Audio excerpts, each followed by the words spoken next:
మనకి నిన్న Manchester test day 5లో చూసుకుంటే చాలా మంది కూడా భయపడిపోయారు కదా. ఎందుకు ఇటువైపు జడేజా అలాగే సుందర్ వీళ్ళిద్దరు కూడా సెంచరీకి దగ్గర ఉన్నారు. దగ్గర ఉన్నప్పుడు ఇటువైపు బెన్ స్టోక్స్ వచ్చి మ్యాచ్ని డ్రా చేసేద్దాం అని చెప్పాడు. అయితే మరి ఆ ప్రతిపాదన తెచ్చిన తర్వాత మరి వీళ్ళిద్దరికి కూడా అండగా నిలిచాడు మన శుభ్మన్ గిల్.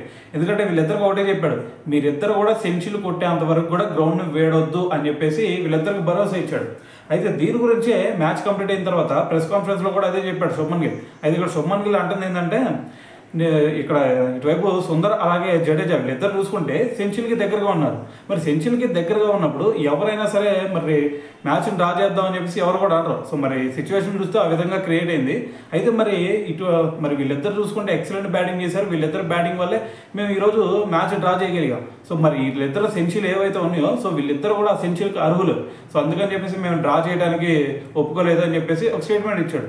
అయితే మరి వీళ్ళిద్దరు మంచి ఇన్నింగ్స్తో మరి టెస్ట్ ఈ మ్యాచ్ డ్రా చేసుకోగలిగారు కదా. సో మరి రాబోయే మ్యాచ్లో మరి ఏదైతే ఉందో 5th టెస్ట్, ఆ 5th టెస్ట్లో మేము ఖచ్చితంగా గెలిచి ఈ సిరీస్ మొత్తాన్ని కూడా మేము డ్రా చేస్తామని చెప్పేసి శుభ్మన్ గిల్ అయితే దీని గురించి మాట్లాడటం జరిగిందనమాట.